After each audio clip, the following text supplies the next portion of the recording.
Today's MetroNews television forecast is brought to you by Lou Wendell Marine Sales. We sell family fun.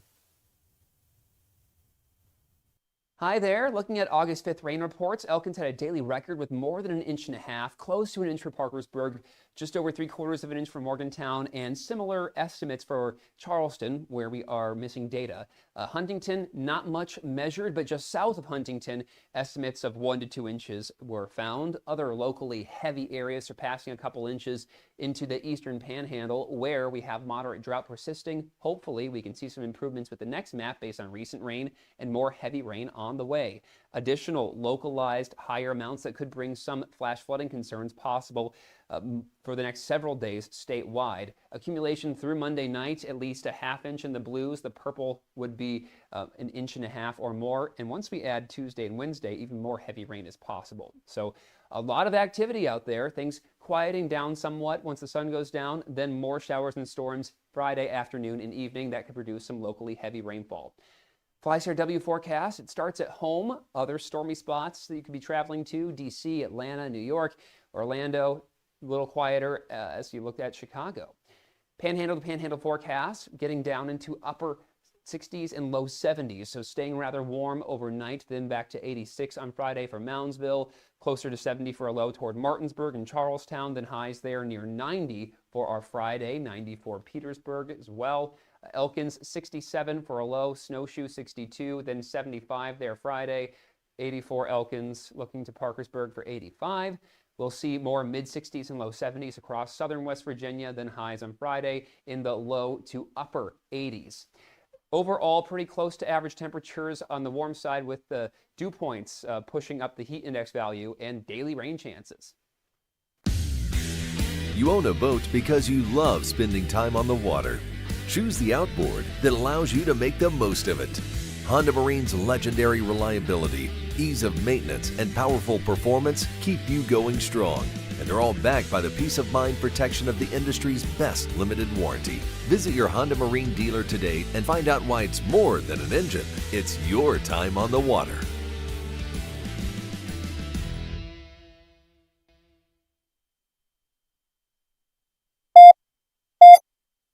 Five, 3, 1. Red 57, red 57, hot, hot. I don't believe what I just saw.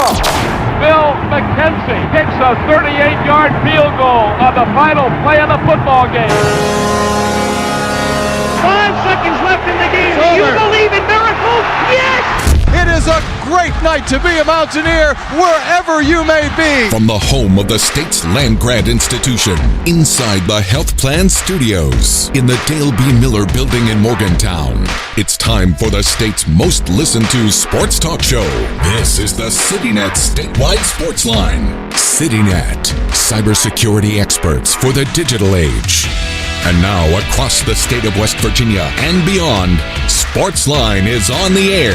Sportsline for a Thursday as we move through the week. Day 2 of WVU preseason football camp. Nothing necessarily new today. We are going to listen back to the comments of WVU Defensive Coordinator Zac Alley and break some of that down coming up.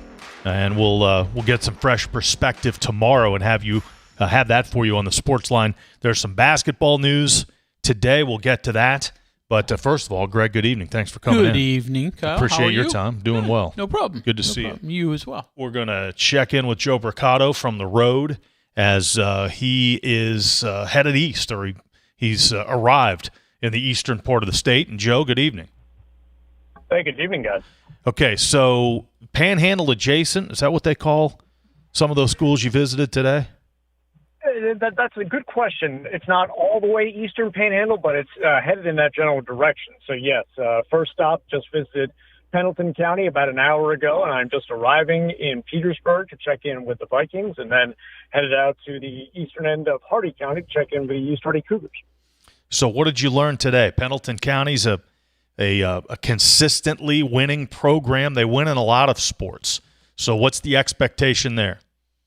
Yeah, absolutely. And that run of the baseball team getting all the way to the semifinals in the Class A state tournament, did tie up a couple of their football guys a little bit during the off season, so their off season program got started a little bit later than usual, but certainly they were able to make up for some lost time in the month of July. And head coach Zach Smith is very, very optimistic about this team this year. They're coming off of a 10-win season where they fell to the eventual champions from Wheeling Central in the semifinal round in Class A, and they've got 10 starters back on both sides of the ball and one of the best quarterbacks and overall players in the state, and junior quarterback Colton Robertson. So much like Fred Simon at Bluefield yesterday, you can kind of sense a good deal of quiet confidence around this Pendleton County team that they may have some pretty special in store this year.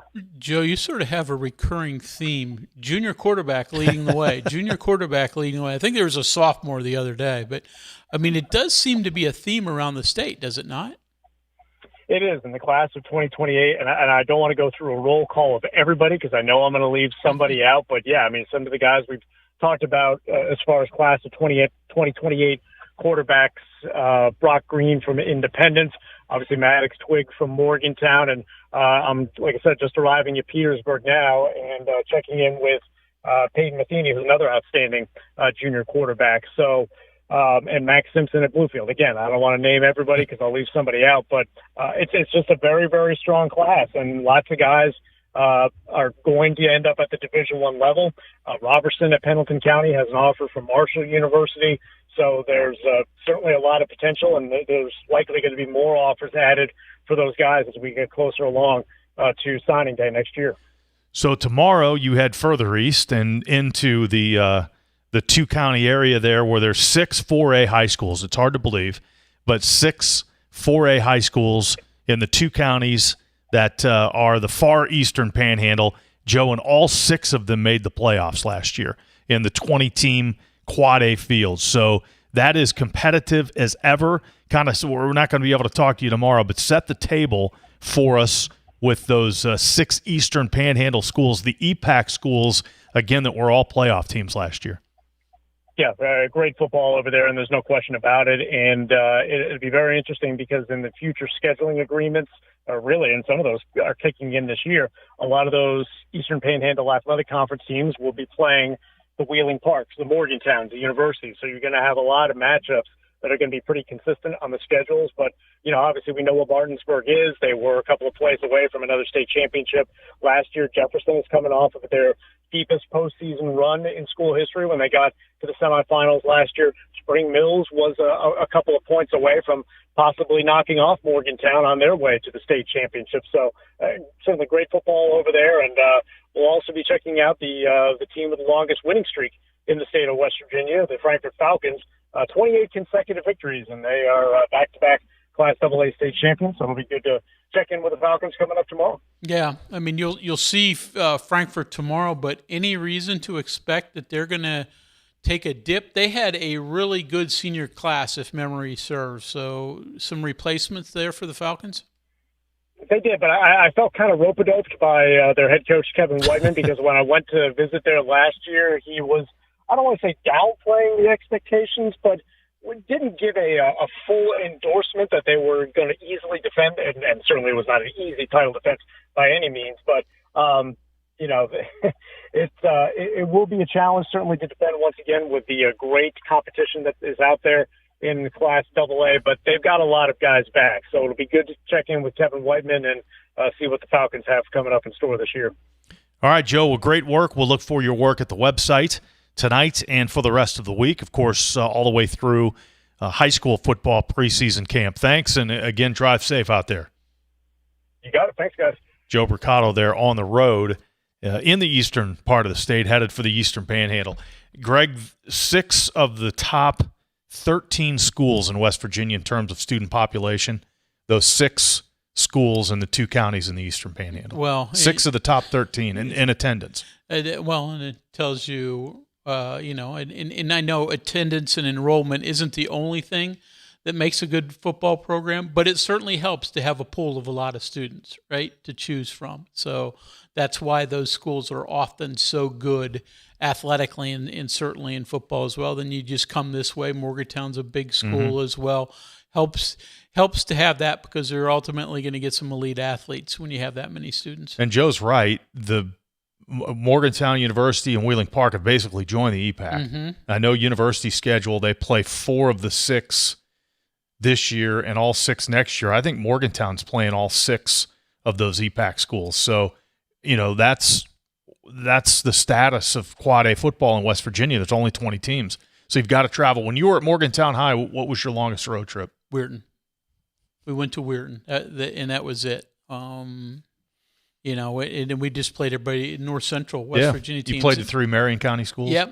Well, there are actually only 2. North Marion was a year away from, starting. So the others were single A at that time. But we went down. I mean, Grafton had size, Philip Barber, Lewis County, Buchanan. I mean, we just stuck to them. Some were double A's, but a lot of them were triple A's at that point in time.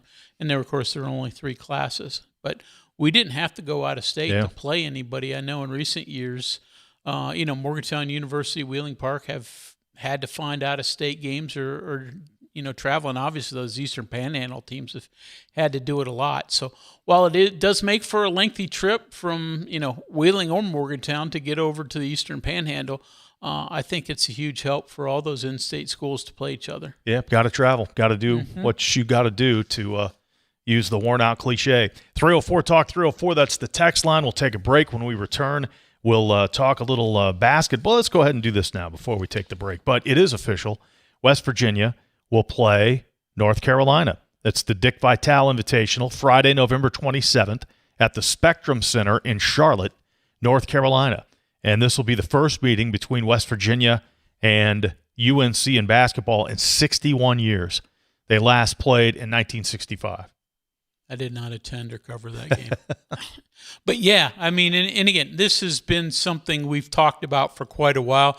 The word was out there for so long that some people were trying to dispel it and say, oh, no, there's something wrong. It's not going to happen. West Virginia is going to have to end up finding another opponent. And everybody talked to at WVU said, just be patient. It's going to come out. Got to just finalize a few more things. So finally today, the official word comes out, and the only, I don't want to say problem, the date of that game's problematic because the Mountaineers play a football game at Utah that night.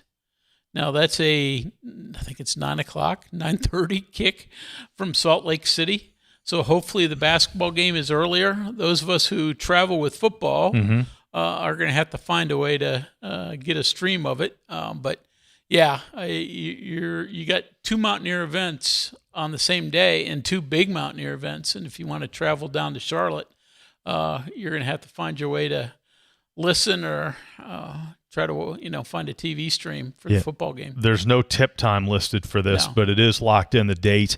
You would think, well, probably doesn't matter at all, come to think of it, but you'd think that TV would say, okay, let's give Mountaineer fans a 7 o'clock basketball tip-off, and what'd you say, 9:30 kickoff? Something like that, 9:30 tip. It's a late game out in Salt Lake City. So, yeah, you would think that and again, that's Black Friday, day after Thanksgiving, so you could even move that earlier in the day, whatever TV dictates. But you would think, I mean, TV, they want as big audience as they want, or they can get. I can't believe that they're going to put West Virginia head-to-head against West Virginia. You want to piggyback off of both of those. So the last meeting, December 31st, 1965, West Virginia's 5-0 all-time. That's amazing. Against North Carolina. But again, they haven't played in 60 years. No. So the first game was 1949.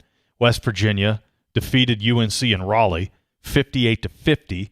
West Virginia won at North Carolina in 1951, 62-49. The only meeting in Morgantown, 1952. West Virginia won by 15, 80-65. And, of course, the most famous matchup, December 21st, 1957.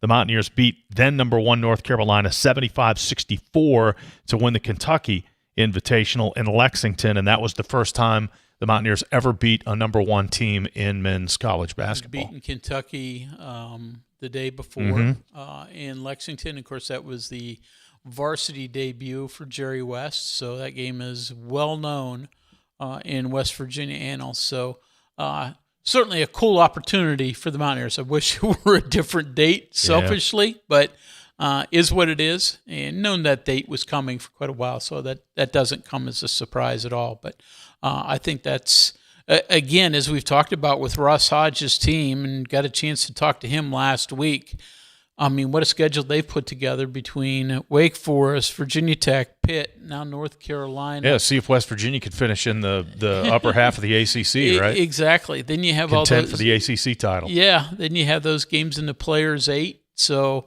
non-conference schedule, strength of schedule is not a problem. And as you said, West Virginia should just get a cut of the ACC pie. So piecing the non-league schedule together, it's not fully complete, but of course, the exhibition game against Maryland, Sunday, October 18th. The opener, the regular season opener against Niagara at home, November the 2nd. That's a Monday.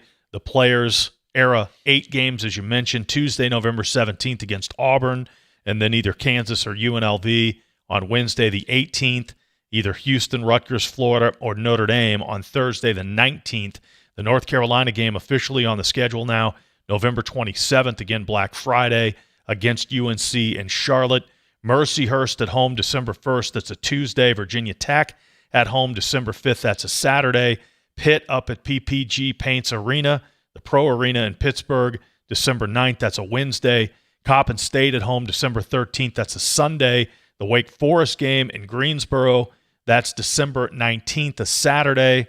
So that's what we know so far in terms of the non-conference schedule. We know the opponents for the Big 12 schedule, but it has not been released in terms of dates yet. Yeah, or exactly. TV coverage. A couple of non-conference games still to slot in there, but for the most part, I think we've seen all the big ones. I can't imagine that they're going to add another major conference opponent. Probably not. No. Probably not at this point. All right, we're underway on the Sportsline for this Thursday. Still to come, WVU Defensive Coordinator Zac Alley, his thoughts as he tries and puts this defense together. New players everywhere, literally everywhere. So we'll hear from him when we return. It's the CityNet statewide sports line. We're inside the Health Plan studios. Since 1979, the Health Plan has called West Virginia home. From humble beginnings, they've grown alongside West Virginia, becoming a part of its fabric. For over 4 decades, they've been here through thick and thin, supporting local families and businesses, proudly serving West Virginia for over 40 years. The Health Plan. We are there for you, to care for you at the Health Plan. We are here for you. It's good to have options for your family or employees. Rooted in your community since 1979, the Health Plan is your trusted partner. Get flexible coverage, exceptional support, and competitive rates. The Health Plan, we are here for you. At WVU Medicine, innovation is redefining men's health. Our specialists use advanced techniques like no needle, no scalpel vasectomy, and cutting-edge procedures for infertility. We offer precise vasectomy reversals, targeted solutions for pain, and the latest in testosterone replacement therapy, all designed to improve outcomes and recovery. For appointments, call 855-WVU-CARE or visit wvumedicine.org/urology. Live from the Health Plan Studios, the CityNet statewide sports line returns in 2 minutes on MetroNews, the voice of West Virginia. Football season begins right here on MetroNews Television. Join us Thursday, August 27th for the 2026 WVSSAC kickoff game.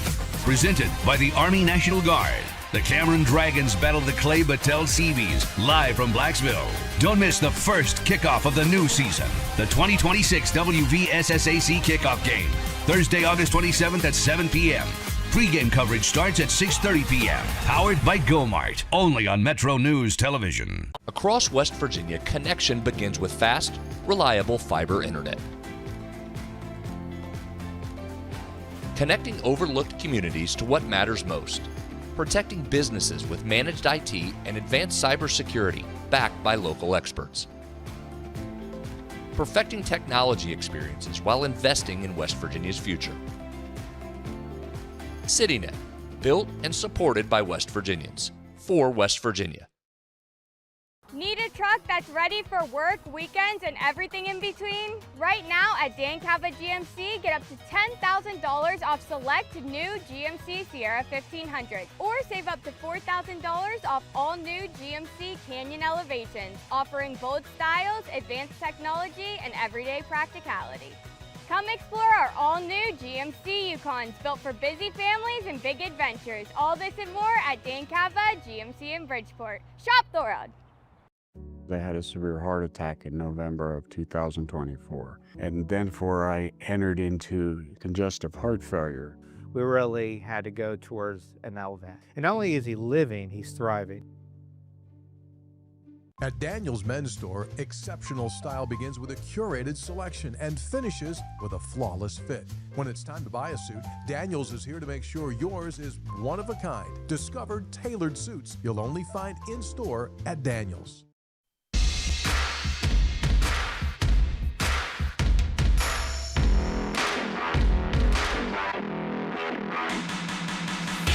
Sitting at Statewide Sportsline for Thursday, we're inside the Health Plan Studios. Kyle and Greg with you. Let's talk football. Ready to talk football? Always ready. Go to it. Zac Alley, second-year defensive coordinator. Of course, second year for most of this coaching staff. And you pointed out last night, Greg, there are some new additions to the staff, most notably Rick Trickett, but continuity from year 1 to 2 with the staff's very good. Yeah, it is. In relative terms, there are 3 new members to the staff. 2 of them on the defensive side of the football, but we're not talking about staffs that have 9 assistants anymore. You're talking about staffs that have 20-some assistants. So for the most part, this is a lot of people are returning, including the defensive coordinator in Zac Alley, and the system. He always has tweaks, but same system that he ran last year. And while it's a lot of new players, also the same one they ran in the spring. So got their feet wet with that and now move forward throughout the fall. And Zac Alley talked about, with the players, the carryover from the spring to preseason camp. Yeah, the continuity is good. I mean, you could see it today. Obviously, 90% of the team, I think, was here for spring ball. A couple new additions in the summer, but to get guys who've been out there and practiced with us before and all that, you could see the carryover through spring to summer, and just working things that we've done more of. I think that's actually, it was refreshing that they knew what the calls were and what we were doing, and there was some consistent coaching going on there. So obviously, good to have the team intact from then to now. So West Virginia's defensive side of the football currently contains 55 players. 49 of those were on the team in the spring. Now, there weren't a whole lot of them that were on it in December, right? But at least they have a lot that went through all spring. 6 true freshmen. Actually, one of them is a junior college transfer who arrived just this summer. So everybody else, though, had the spring under their belt. That's huge. Yeah. 49 of the 55 players holding over from the spring, and of course no second transfer portal, so not a chance for players to leave at that point. Okay, so again, Zac Alley, more talent this year, more talent, more depth, more athleticism. There were times last year where this defense just couldn't make a play or didn't make a play, so hopefully that will be rectified for the most part this year. I think it's on both of us. I mean, there's some calls I'd take back to, where I wish, hey, that was dumb. Wish we'd been in this when that happened or whatnot. But, I think you saw us the gap maybe in our ability and the ability of the teams we played was probably larger. Last season there's you try and help guys then schematically. You're kind of searching for things consistently to try and help them, get in position to play well. And we did that sometimes and we didn't other times. We were boom or bust last year. We were, going to hold you to 21 and win the game in overtime, or we were going to give 49 up and get blown out, and there was no consistency to performance.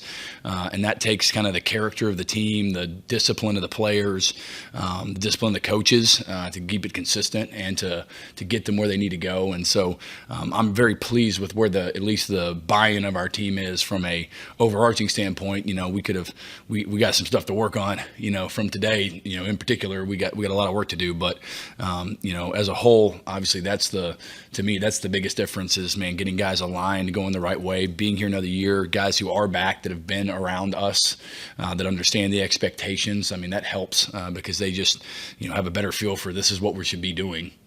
So how much of the teaching is done in the spring compared to the fall? The fall is pretty much competition, right?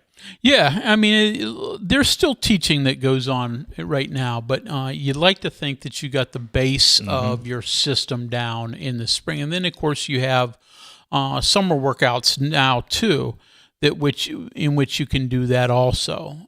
So it does help. But competition is certainly a major portion of this. And you had some of that in the spring as well, that you come out of this and go, okay, here's what we have. Okay, this, and I think for most defensive coaches, it's going to be not just top 11, but top 22.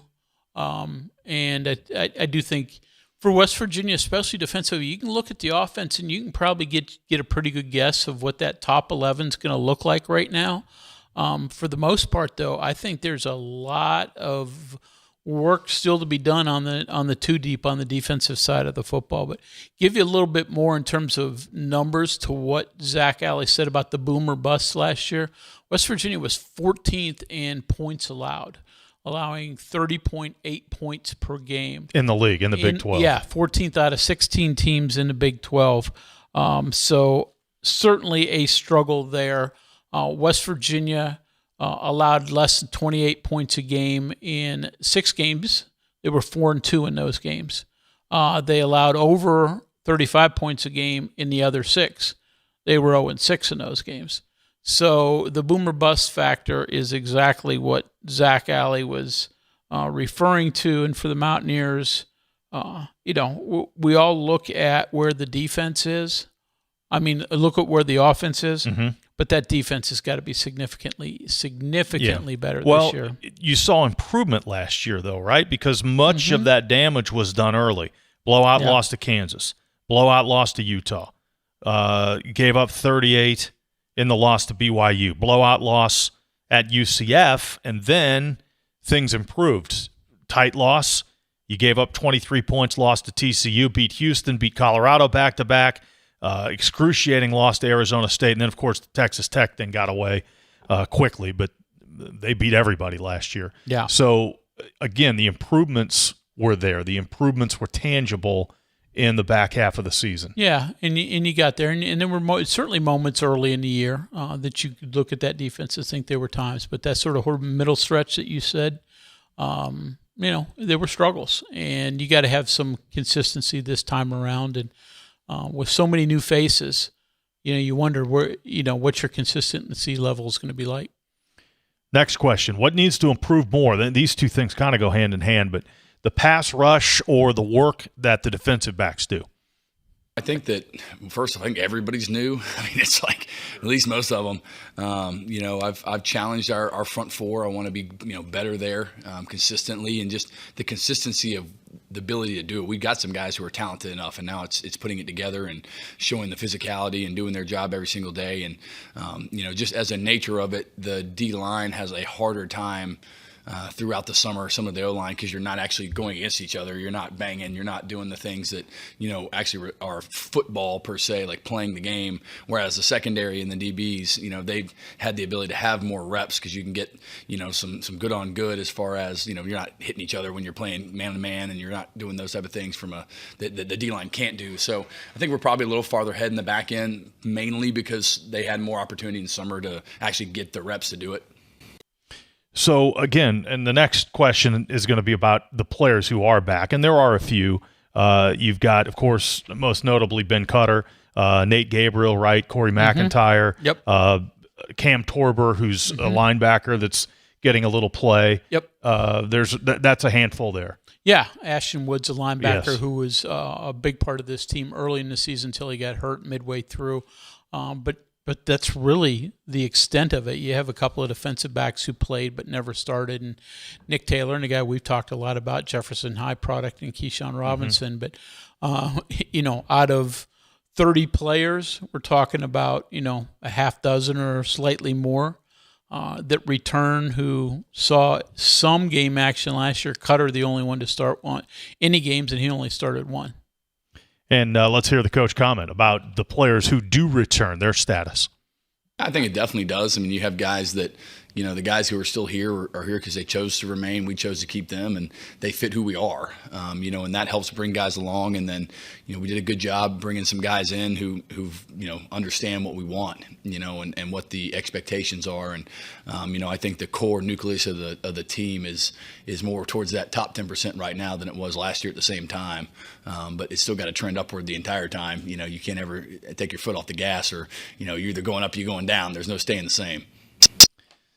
So a comment there about the players maybe with a step who were in the system last year. Yeah, and you're going to need them to certainly take yet another step forward, and you hope they have that. But then you're going to be relying a ton on newcomers, and a lot of them are junior college guys. They've got about a half dozen junior college players that are going to fight for jobs on this team. A couple of them may start. All of them probably figure into depth roles, if not starting roles. Then obviously 4-year transfers as well. So newcomers all over the place, but there's no doubt you don't have the luxury of saying, you know what, those guys, if they just are third stringers, are okay.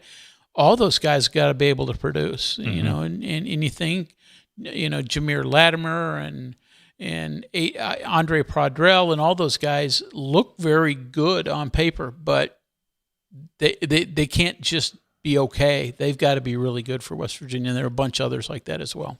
I heard head coach Rich Rodriguez say yesterday that they need to have really an idea about the personnel and the team in 2 weeks, short period of time before school starts. And Zac Alley kind of agreed with that, saying you can't waste any time, no wasted reps during the short amount of practice here over the course of the next 2 weeks. Yeah, I think the intensity has to be there every single period of every practice. You have to maximize your time while you're out there. You take advantage. We get some walkthroughs at night and, other on the field things. So, you got to maximize the time we're in camp where there's nothing else going on but football. And that's not just our staff, but our players too, coming in every day and, doing more, doing extra because the baseline is not good enough. It won't win championships that way. And so to me, that's the biggest thing is being efficient, being organized, and then making sure our guys are maximizing, their ability and their time when they're here. And one more here before we take our next break. And there's been talk of additions to the team, guys out there with the 5-for-5 rule. And Zac Alley talked about the challenge of bringing players in at this point. Well, there's not as much clarity on if we can even bring those guys in. So that's part of the challenge. Sure. But I don't think that you couldn't get them ready to play. I think the biggest thing won't be learning. The biggest thing will be getting them in shape. Because, you got guys out there who, thought they were done. And, if you go down the little, whatever the 247 page is that's on the MIG ones, this guy's working at Magic. He owns a Magic car wash in San Bernardino. That was, on the thing. That's what he's doing. And so, you got guys who've, for 6 months, been out there in the real world, going to work every day, and not training like a football player. So I worry more about the physical side of saying, hey, is this guy going to be ready for week 1? That's probably tough, given the short amount of time. So more so than being able to learn it. So maybe an aspect of things that many of us don't think about. Yeah, you're right. Who's been able to stay in shape? And, there's a small handful of guys that may be able to fit into this window of coming back. But, it's just human logic. You're not training like you're getting ready for a season if you think your career's over, and all of a sudden last second you go, I got a chance, but it's hard to catch up when you've let yourself get behind. Many of us will know that for real. Yeah, exactly. All right, more with WVU's defensive coordinator when we return. We're inside the Health Plan Studios. This is the CityNet Statewide Sportsline, and we're right back. We are there for you, to care for you at the Health Plan. We are here for you. It's good to have options for your family or employees. Rooted in your community since 1979, the Health Plan is your trusted partner. Get flexible coverage, exceptional support, and competitive rates. The Health Plan, we are here When was the last time you checked your home's fire safety? From working smoke alarms and clear escape routes to safe heating in the winter, small checks make a big difference. The West Virginia State Fire Marshal's Office has launched a quick, easy home safety survey to help you spot simple fixes around your house before emergency strikes. Take just 5 minutes today to keep your family safe. Visit firemarshal.wv.gov to complete your home safety survey.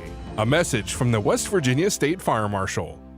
Live from the Health Plan Studios, the CityNet statewide Sportsline returns in 2 minutes on MetroNews, the voice of West Virginia.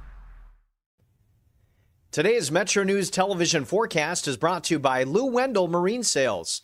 We sell family fun. Hi there. Looking at August 5th rain reports, Elkins had a daily record with more than 1.5 inches, close to 1 inch for Parkersburg, just over 3/4 of an inch for Morgantown, and similar estimates for Charleston, where we are missing data. Huntington, not much measured, but just south of Huntington, estimates of 1 to 2 inches were found. Other locally heavy areas surpassing a couple inches into the eastern panhandle, where we have moderate drought persisting. Hopefully, we can see some improvements with the next map based on recent rain and more heavy rain on the way.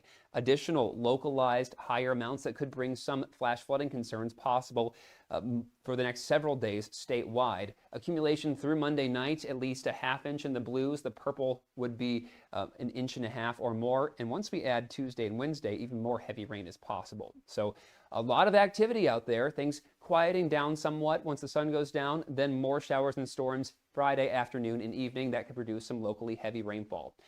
FlyStarW forecast, it starts at home. Other stormy spots that you could be traveling to, D.C., Atlanta, New York, Orlando, a little quieter as you looked at Chicago. Panhandle to panhandle forecast, getting down into upper 60s and low 70s, so staying rather warm overnight, then back to 86 on Friday for Moundsville, closer to 70 for a low toward Martinsburg and Charlestown, then highs there near 90 for our Friday, 90 for Petersburg as well. Elkins 67 for a low, Snowshoe 62, then 75 there Friday, 84 Elkins, looking to Parkersburg for 85. We'll see more mid-60s and low 70s across southern West Virginia, then highs on Friday in the low to upper 80s. Overall, pretty close to average temperatures on the warm side, with the dew points pushing up the heat index value and daily rain chances.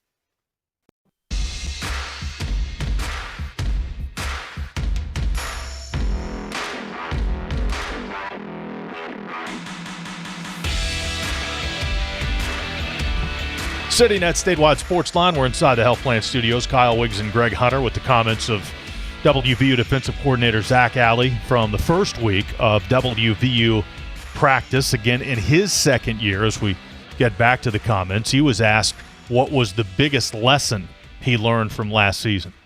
Yeah, I think the biggest thing the character and the people you have, they matter. It's important. And you've got to do a great job, in my opinion, of fostering the positive, the things you're looking for, highlighting those things, and squashing the negativity and the other parts of, how guys can get when things don't go their way. And I think that was something that we try to do a really good job of is steering the team that direction right now. And then obviously just the experience of playing, every time you get to a new league, a new opponent, people you've never seen, things are different conference to conference a lot of times. And so just having the experience of coming back and playing some of the teams we played last year, I think that's a helpful thing. So year two should be better. Year two will be better because the talent's better and the depth's better. Yeah, that's your goal, and then the coaches know the league better. So, there are some, you don't play everybody like you used to in the past, but there are some new teams that you're facing this coming year, even within the league. But there are enough carryover that you go, okay, I remember what they did here. We can handle this, but I think for the most part, I think it's the players comfortable with the system in year two. And again, year two may include spring and not necessarily the fall. Pass rush has to get better. And you guys have talked a lot about the personnel, Harper Holloman and Hastrup on the edge, and Zeke Campbell, Darius Wiley, Telemock, the defensive ends. Zac Alley not necessarily talking about the personnel, but he was asked what makes a successful pass rusher. Yeah, I think there's a natural knack for it in a lot of guys. Obviously, the D-line trains it every day, but when you have certain guys who are better blitzers than others, they have a feel for it, whether it's being able to reduce surface and slip through a block, use their hands in a pass rush move, be physical, knock a back down, sideways, kind of, some guys have a knack for that, and some guys don't. You can train it as best you want. I think that's something we work on, trying to get guys better at doing that, whether it's on the front four or the kind of the linebacker level. But some guys just do. You say, hey, that guy's out there. We want to blitz him because he's good at it. He's going to cause problems. Whereas if a guy's maybe not quite that skillful at it, you want to keep him behind the ball. And the linebacker position, Greg, you believe those two positions are pretty stable? Yeah, I do think so. The two inside linebacker positions, and we talked about Ben Cutter and Ashton Woods, and you mentioned Cam Torbor, but they've got some transfers that have played Power 4 football and appear that they have the ability and certainly the experience to be factors there as well. So you're looking at 5 or 6 guys at those two inside backer positions between the Will and the Mike. And again, Zac Alley not talking specifically about the personnel, but about those spots, who fits where, and are the players interchangeable between those two middle linebacker spots? Yeah, I mean, they're almost identical as far as what we ask the guys to do.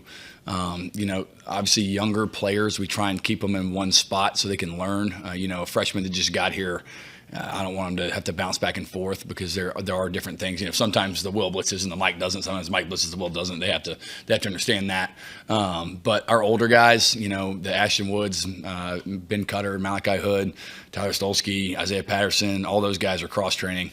They're gonna play multiple positions for us right now. So I think that's a pretty standard thing we expect of them when they've been in the system. That's interesting. Yeah. It is, and so there's not a lot of difference there. You get to some positions, there's a difference, but he mentioned 5 there, and then he will speak highly of Torbor after a little bit further in the press conference. But so you feel good about 6 linebackers at those two positions.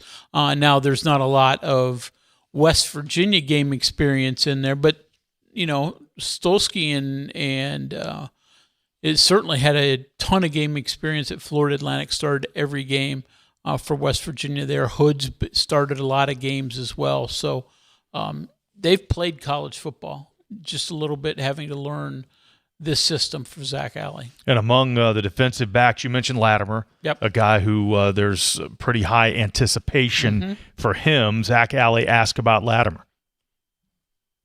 He is a great player, and he's an even better person. He's going to bring the group with him. He's going to be full speed every single play, and I think that he's going to have a really, really good role and a good career here. Hopefully, now I think he's got 2 years. So we get him back too. That's great. But that's the to me he fell right back in line, and obviously being around me, being around Coach.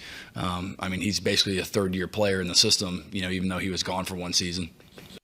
So, Gamir Latimer expected to be one of the leaders of that defensive backfield. Back to the linebackers, we mentioned him a couple of times. Redshirt freshman Cam Torbor, who didn't play a lot last year, but physically he's got the size at 6'3", 240 pounds, and is expected to make a significant impact this year.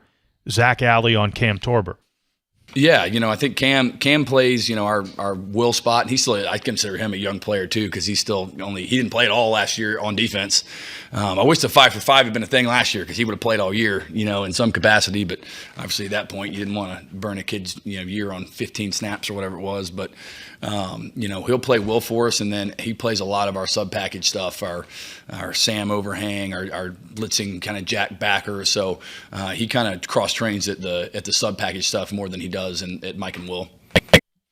And I've told the story on Torbor before, but not only new to West Virginia, just second year here, but new to football. He was mainly a basketball guy growing up. Didn't take to playing football until his junior year in high school. Hoover, Alabama, very famous program. played as a junior, but was just sort of a piece player.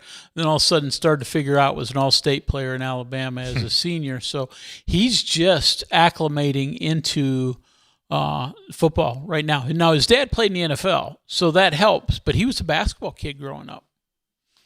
Cam Torber there. All right, one more from Zac Alley. He mentioned the 5 for 5. If Torber would have been one that would have benefited from that last year, playing a lot as a true freshman, but no red shirts anymore. 5 for 5, play everybody, and the defensive coordinator likes it.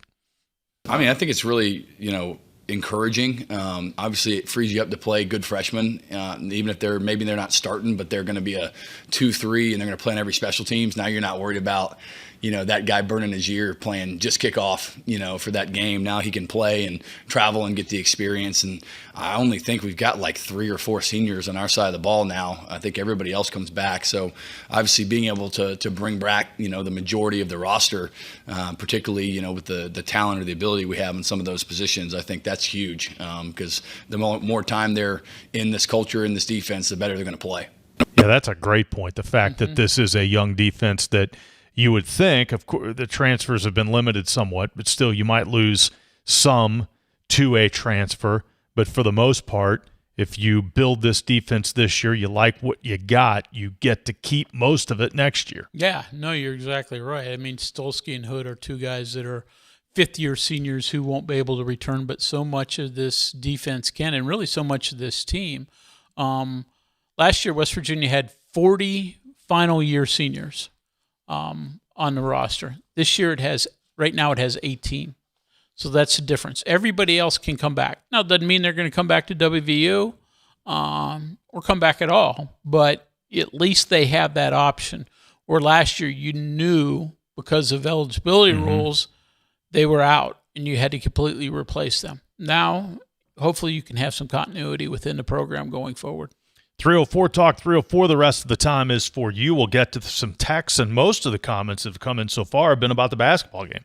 People excited about the first meeting between West Virginia and North Carolina in 61 years.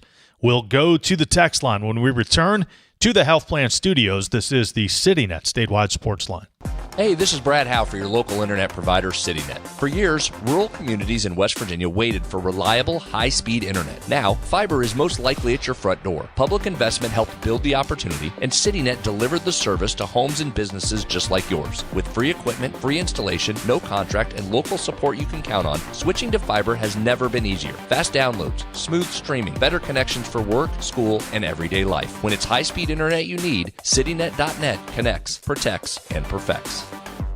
Ready to make this boating season unforgettable? Head to Lou Wendell Marine Sales, family owned and operated for over 40 years and West Virginia's largest Avalon pontoon dealer. Lou and his sons are boating experts from sales to service to repairs. And right now, their lot is packed with incredible inventory and some of the best deals of the season. Whether it's weekends on the lake or sunset cruises with the family, Lou Wendell Marine Sales has your perfect boat waiting. Because they don't just sell boats, they sell family fun. Visit LouWendellMarineSales.com today. When was the last time you checked your home's fire safety?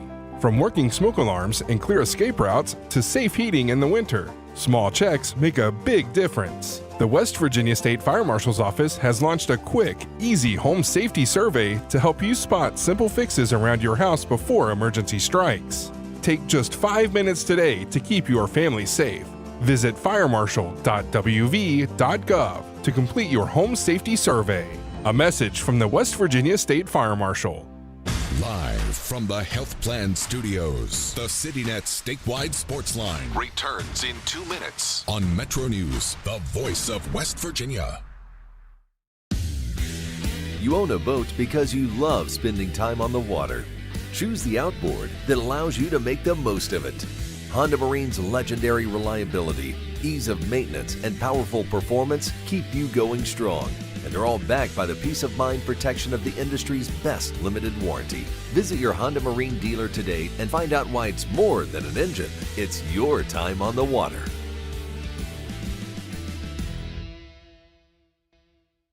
In 1914, the same year the first commercial flight soared and the Panama Canal opened, Greer Industries was born. Herbert and Agnes Greer began in Morgantown, West Virginia, striking the first pick into the limestone formation that would become the backbone of one of the state's great industrial legacies. From the roads we drive on, the buildings we build, and the communities we serve, Greer Industries has been delivering quality for decades. At Greer Industries, we've been improving lives for more than a century. For over 20 years, Dan Cava Toyota World has been more than a dealership. We're family-owned, community-focused, and committed to taking care of our customers long after the sale. Visit Dan Cava Toyota World in Fairmont. Shop the road. At Daniel's Men's Store, exceptional style begins with a curated selection and finishes with a flawless fit. When it's time to buy a suit, Daniel's is here to make sure yours is one of a kind. Discovered tailored suits you'll only find in store at Daniel's. I had a severe heart attack in November of 2024. And then I entered into congestive heart failure. We really had to go towards an LVAD. And not only is he living, he's thriving. Download MetroNews Television on your iPhone or Android. Search MetroNews Television in your app store. Create an account today to get alerts and watch all live and archived content. Download now.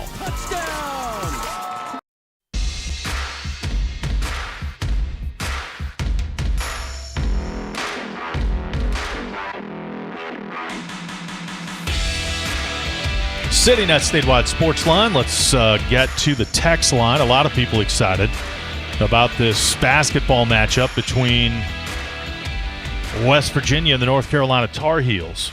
First time in 61 years they'll play on Black Friday. Texter says, wow, I was born in 65. I'm likely to go to this game because I'm thinking I'm not going to make it to 2087. So that's probably appropriate planning. This texter says if Chuck Yeager was still alive, he might be able to get you, Greg, from one game to the other. Ooh. On Black Friday. I don't know if I could handle sitting in the back seat of what was that called? A1? What was his plane that broke the speed of sound?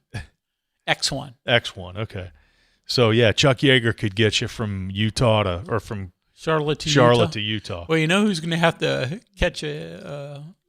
hang on to that flight would be Tony. Yeah. That one, I think he might have to sit out one of those games. Yeah, that'll kill him. He hates sitting out a game. Yeah, John from Morgantown points out it's going to be a crazy radio night with WVU playing in football and basketball. Of course, a couple of the flagship stations back on WVRC media stations, including Morgantown and Martinsburg and Clarksburg. So with Mountaineer football and basketball and high school football playoffs, hopefully Morgantown and last year, Morgantown University and Clay Battelle were all playing that weekend in high school football. What will the radio coverage look like on WAJR? Well, ask again in about 3.5 months, and I may be able to give you the answer there. This texter says Brett McMurphy reports that only 12 teams have their head coach, the offensive coordinator, defensive coordinator, and quarterback returning. Again, this is a list from Brett McMurphy. Arizona, Boise State, Charlotte, Delaware, Florida Atlantic, Georgia, Houston, Minnesota, NC State, New Mexico, Notre Dame, and Oklahoma. And West Virginia's not on that list. They've got one of their quarterbacks back. Yeah, I don't know what you would – yeah, I mean, West Virginia should fit that list. I mean, Scotty Fox started the last, 6 games of the season. So, but the point is that's how slim that list is. It's a narrow list, no doubt. Let's see. Texter says, this is Greg and down in Lake Norman, North Carolina. Glad to see they finally got the announcement out. But if they're hoping to create some buzz in North Carolina by announcing today, they couldn't have picked a worse time because you've got the Hall of Fame game tonight with the Panthers playing Arizona. You've got Luke Kuechly being enshrined in the Hall of Fame. So, yeah, it's a big night in North Carolina. And still, I think North Carolina basketball fans still will pay attention. You got 3 months to sell tickets. Yeah. Let's see. 304 Talk 304 texter says, any chance that Mountaineer fans can arrange a meet and greet with Bubba? I'd like to speak with him. Yeah, North Carolina's athletic director. Now, I get an idea a few fans would like to have a meet and greet with him, talk over the NCAA men's basketball decision a couple years ago. Yeah, I probably don't see that happening. Let's see. We've got the Hall of Fame game tonight, as Greg pointed out. How much will you watch? Will you watch a half? Yeah, I'll turn it on. I mean, NFL football getting started? Absolutely. Yeah, now, nobody's going to play. Like, none of the starters will play. No.